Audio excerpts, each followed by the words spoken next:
Sarah Seymour from Seminole Auto Glass. You know I love my dad jokes. I know. And my That's like because we need to do new commercials. Maybe we can do do. those very, very soon. But when you're like, can we come in and record some commercials? Like, yes, because they're so fun. Because I don't know what she's going to say with them. So those groans are groans. Mm-hmm. They're real. So today we're going to come in, you as an independent business owner with Seminole Auto Glass that with us too, like we're locally owned. I know, Matt knows, we know our owner. Yes. That it's not, we don't have a boss who has a boss who has a boss who has a boss who has a boss. Right. And then maybe one day you'll get an email from the big boss that goes out to everybody. Yeah. And that's how you are. You know We are everybody local. that works for you. Right. And but local, that when we go up against these big corporations, that there's a lot of crap that we have to swim through to make it. And then that we'll have vastly superior products. Right. That we have better service, that we have because you're accountable. If I have a problem, I'm not sending an email to somebody that will forward an email on. That if I have a problem with Matt, I'm sending that email to Matt. Or if my owner gets it, which could be just one email away, that's there. And that's how y'all are. And you're fighting the man, the glass man, Yes. so to speak, all the time. Yeah. But one of the glass guys got a little bit of trouble. Yeah. Actually, one of the big glass guys. So yeah, we are independent glass company. We're an independent glass small business, part of the Independent Glass Association. So we are all like you do have your small companies that roll up into one, but we're not managed by them at all. Now you have third-party administrators who handle the billing for a lot of insurance companies. Whenever you call in an insurance claim, you're going through a third-party administrator most of the time, okay? Usually that is either Safelite Soultions or Link Services. Well, Safelite Soultions, you know that name. I'm not going to keep repeating it. We'll refer to it as the S word. They also have their own independent glass, or they have their own glass company as well. So when you call in your claim to that S word Solutions, you're actually talking to the third-party administrator who's going to send that job to Them. Exactly. Now, this third-party administrator just got hit with a settlement. A whistleblower, actually a former employee of theirs, Brian Williams, filed a lawsuit out of California and Illinois based on them violating fraud prevention laws. Okay. And they are having to pay up to the tune of $31 million. That's nothing to sneeze at. That's insane. I mean, because you'll have your whistleblowers come out and people either go, oh, yeah, and there's not much here. Here's our settlement, $100,000 or something. But when you see that the company settled with the whistleblower suits for $31 million. Exactly. That was just to keep him quiet. Okay. So what the suit is basically is that he was saying that they were billing for original equipment moldings, but installing aftermarket universal moldings. Okay. Then they all were right. Well, what is that? All right, I mean, for anybody not familiar with, so they had OEM moldings that are supposed to go on. Which OEM meaning original equipment manufacturer, like you get it from the dealership, right? Like and let's just go with my vehicle, and then so my Beamer that I get a crack in my windshield, which I've been hoping for, and then so I bring it into you. I'm expecting to have nothing different on that windshield. That I want that little BMW logo in the bottom right corner, but I never thought of like the molding. Right. So all of that would need to be specified in advance, of course. And what Safelite was doing, or what the S word was doing, is they were billing the insurance company at a higher rate for the original equipment price, but actually installing yes, they were installing an aftermarket or a universal, as we say.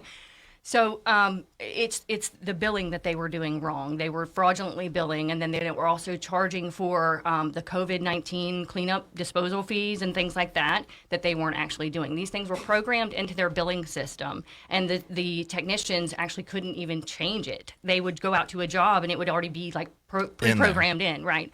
So at any rate, this... So I'm sure that he, at one point, he's like, hey, this isn't right. We need to change this. And I'm like, don't worry about it, kid. Move along. Right. But so a few years later, a few years down the road, this has finally come to light, and it's come to light within the auto glass industry. And I wanted to share it with everyone else, because as a consumer, obviously, if they are charging more to the insurance companies, where's that going to roll down to? All of our insurance rates. So for years, they were pointing the finger at the independent glass companies, saying that we were fraudulent, that we were the ones raising the insurance rates based on litigation and taking insurance companies to court. We just wanted to get a fair price. And look at what they were doing all those years, pointing one finger at, or, pointing all these fingers at us. Look what they were doing. So I'm just wanting to get it out there, like, to be known. Well, the thing is that many of us assume that all right, so we're going to the coast today, so I come back and I've got a huge crack in my windshield. I'm calling Andy over at Florida Farm Bureau Insurance. I'm like, hey, and then, well, Andy would probably say call you, but with the larger ones, yes, they're going to go, all right, we'll have somebody come out and take care of it. And then you're like, okay, that's fine. But you can say, no, this is where I'm going. Exactly. When you call your insurance company, make sure that you're talking to your insurance company and not a third-party administrator. And if you are talking to a third-party administrator, make sure that you let them know you want to use your local glass company. I want to use Seminole Auto Glass. And then they will send that referral or the dispatch to that preferred company. It is your right. It is your right to choose who does the repairs to your vehicle or your home or wherever, but in this case, your vehicle. So you've got to specify that. Don't let your insurance company tell you where to go, because obviously they don't know what's best. Right. And I'm kind of shocked by it, in all honesty, because these are the people that are supposed to be kind of overseeing things. They're the administrators, so forth. But now they've gone and bashed this, and put this bad mark on the industry. It's like, we have to recover from that, and the only way to do that is to go to your locals, go to who you know, trust your independents, because that's who's going to do the best for you anyway.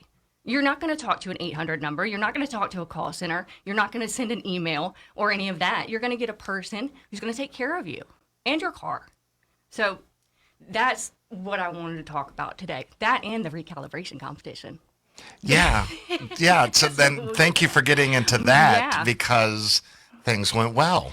Yes. So last time I was here, it was like the week before. It was back in September. You're going down to Orlando, right? I was going down to Orlando and getting excited for that. And when I was here last time, I was trying to think about what we were talking about, and it was about the third-party administrators then. So this is an ongoing industry, or an ongoing battle in our industry. It's something that, just like you were saying, everybody deals with it in their own own independent worlds, but this is something that I've been facing for a while. But anyway, so I went down to Orlando, the recalibration competition. That was a whole experience in and of itself, just going down to the convention center and being surrounded by all of these other glass companies. We're all there doing one and the same thing, and everybody knows who each other is and what you're up to.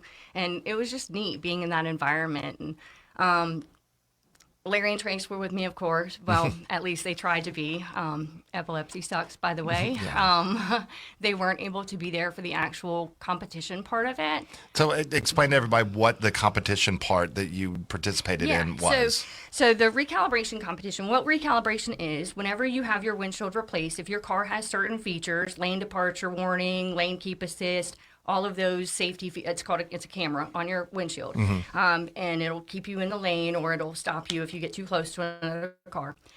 If you get your windshield replaced, when they take that camera down, we have to put it back up, and you need to make sure that it's put in the right spot and that it's seeing clearly. So that's called a recalibration. Bring car in, level and light in the bay, shoot it at a target, make sure it sees everything. So in our industry, they have a competition for that. And so that's where I went in Orlando. We did this competition, and it's timed. It's 30 minutes. There was, I think, 9 other competitors, and there were 3 heats. And I was car number 1, competitor number 1, heat number 1. And I was... So you didn't get to watch. You're the first, and you didn't get to see how everybody else was going to do. Not at all. But that means you get to set the bar, though, right? Pretty much. Not bad.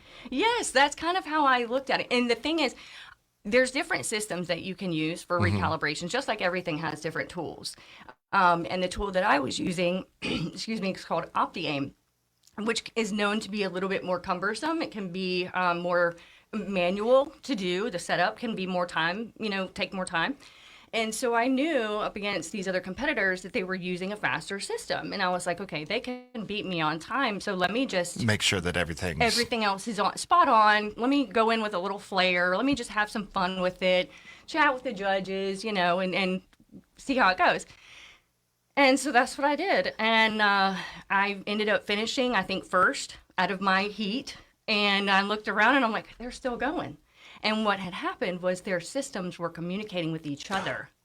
Technology messed them up. And so their systems, they had a little bit of a time delay. But even with that, like I said, I finished, and then they were able to finish, and it was tough. It was a tough competition, going to that first round and then finishing that round.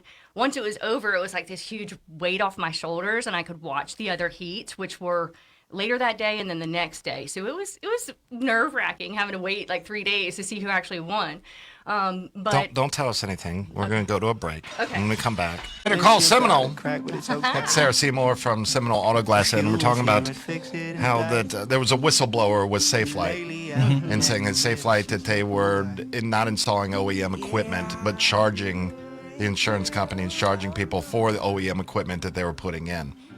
And you can always tell, Matt, that manufacturers, and we talked about this last time, but if you start looking at the glass, like you can maybe go out in your Volkswagen. I don't know what Volkswagens, if they have a little VW in the corner, like the BMW has the propeller logo in it. Jeeps are probably the cutest.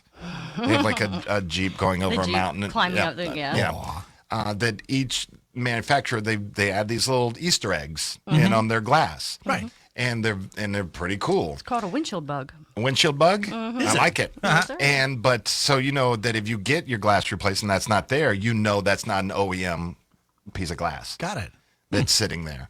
And then, as Sarah was saying, with this competition that she was in, recalibration competition she was in Orlando, in front of everybody, that if the tech is not set up properly, that it's not going to run perfect. So she was the first competitor in the first heat on the first day. Then you had to wait around a couple more days to see how you did against all these other folks in the glass industry. And you came in last? No, this is where you cue, we are the champions. Because I brought it home. Yes. It was a lot of fun, and I placed first. Nice. Yes. So I have the nice trophy at my shop. I should have brought it today. That would have been Is cool. it made of glass? I'm surprised. It should. You know what? But I did get an award after the fact. That is a mini windshield. That's cool. That's cool. Pilkington and OptiAim, the tool that I used for the competition, they sent me. It's a windshield. And so I do have a glass trophy. Oh, that's really cool. But the one that they gave me at the competition is just a regular. So what did they announce third, second, and then first? No, they just announced first. Announced first? Yeah. Okay. Oh. Yeah. Because like when we go to competitions, and like there was one, we were in a chili competition, and I was like, at best, I'll get third. At best. So they announced third, and then it wasn't Matt nor I, and then I was like, all right, at best, one of us will get second. Then announce either one of us, and then You start getting nervous. then I was like, Yep. there's we no couldn't have way. won this. Yeah. There's no way, and we didn't.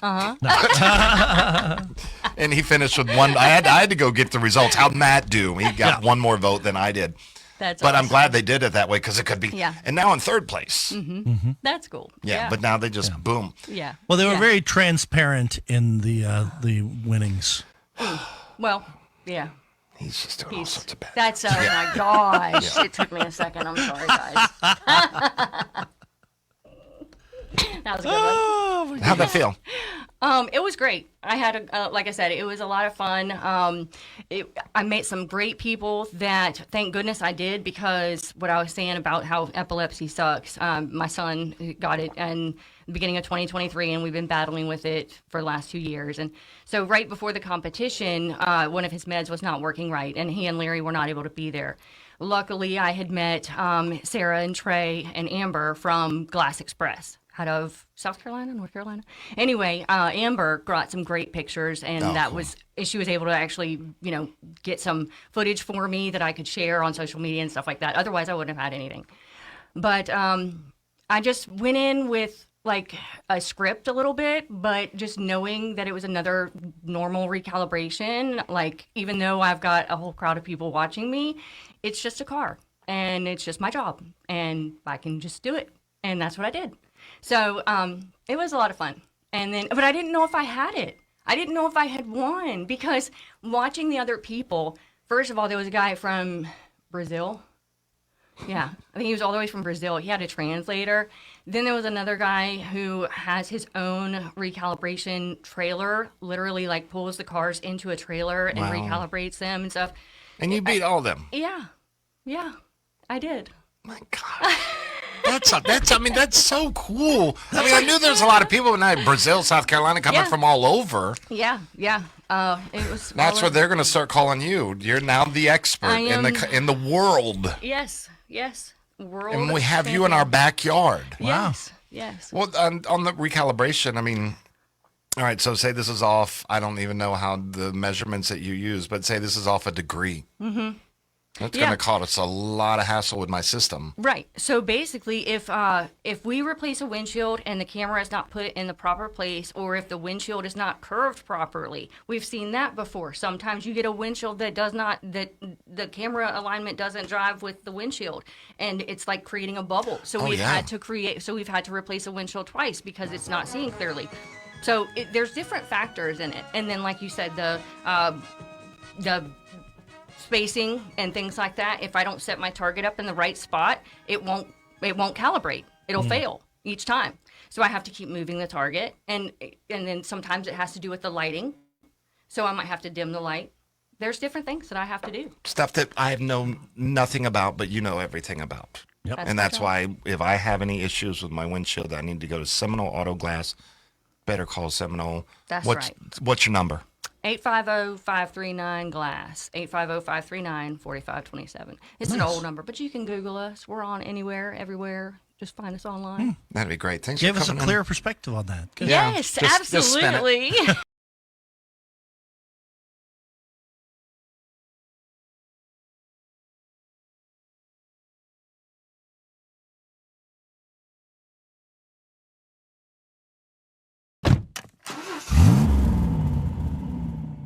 So I got into the industry when I was little. My dad always took me to work. We are a windshield replacement company. A lot of people don't realize, but a windshield is a big part of the structural integrity of the vehicle.